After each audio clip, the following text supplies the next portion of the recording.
खबरें जो आपको सीधे जोड़ती हैं हमसे, जिनका आपकी जिंदगी पर होता है सीधा असर।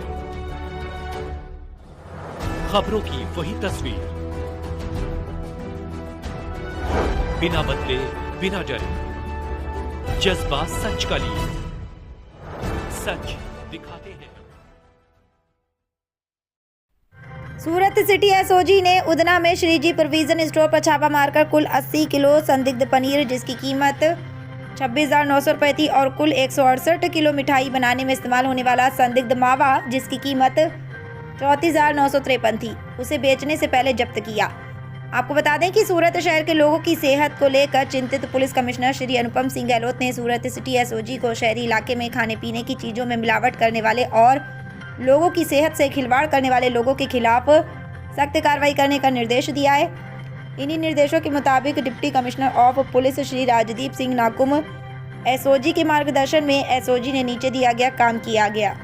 ऊपर दिए गए निर्देशों के तहत पुलिस इंस्पेक्टर एएस सोनारा ने अलग अलग टीमें बनाकर सूरत शहर में खाद्य पदार्थों में मिलावट करने वाले का पता लगाने का प्रयास किया है।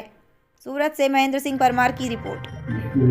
जी सर, આપણે કઈ રીતે કાર્યવાહી એસઓજી સતત જે નકલી ચીજ વસ્તુઓ વેચતા હોય છે, ભેળસેળ કરતા હોય છે, એના ઉપર સતત અમારો સતત ચાલુ જ હોય છે। આજે ઉધનામાં શ્રીજી પ્રોવિઝન સ્ટોરમાંથી 80 કિલોગ્રામ શંકાસ્પદ પનીર અને પૂણા મગો પ્રિયંક સિટી ના રોડ ઉપર એક શંકાસ્પદ 168 કિલોગ્રામ માવાનો જથ્થો જે છે એ સીઝ કરવામાં આવેલો છે અને નમૂના લઈ અને ફૂડ સેફ્ટી ઓફિસર ને લેબમાં મોકલી આપેલો છે। ત્યારબાદ એનો રિપોર્ટ આવતા જો એ લોકોનો ફેલ જશે તો એ લોકો ઉપર ગુનો દાખલ કરવામાં આવશે। નકલી પનીર શું હોય છે? નકલી જે પનીર છે એ મોટા ભાગે જે છે એનાલોગસ પનીર હોય છે। એનાલોગસ પનીર એવું પનીર કે જે પામ ઓઇલમાંથી બનાવવામાં આવે છે ને એની અંદર ગ્લેશિયલ એસિટિક એસિડ નાખીને ફાડીને બનાવવામાં આવે છે। એમાં કોઈ પણ પ્રોટીન હોતું નથી, એમાં કોઈ પણ સારું તત્વ હોતું નથી, માત્ર ને માત્ર નર્યું પામ ઓઇલ હોય છે।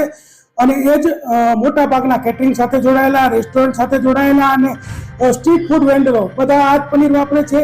એટલે આપણને એને ઓરિજિનલ પનીર સમજીને ખાઈએ છીએ અને રોગ નોતરીએ છીએ। શું સૂચના હોય છે ઉપર જો આ પનીર વેચે છે?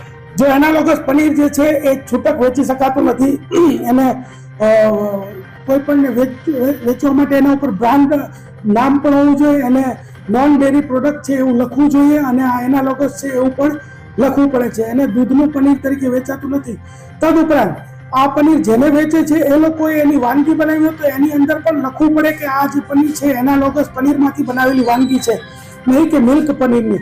એટલે લોકોને મારું એવું સજેશન છે કે તમે લોકો જ્યારે પણ કોઈ સ્ટ્રીટ ફૂડ વેન્ડર પાસે જાઓ, કોઈ રેસ્ટોરન્ટમાં જાઓ કે તમે કોઈ ઓર્ડર આપતા હોય શુભ પ્રસંગે તો તમે પૂછો કે તમે મિલ્કનું પનીર વાપરવાના છો કે એનાલોગસ, એવું એની પાસે લખાણ લો। અને જો એ અલગ પ્રકારનું પનીર વાપરે તો એના ઉપર વિશ્વાસઘાતનો ગુનો દાખલ થઈ શકે।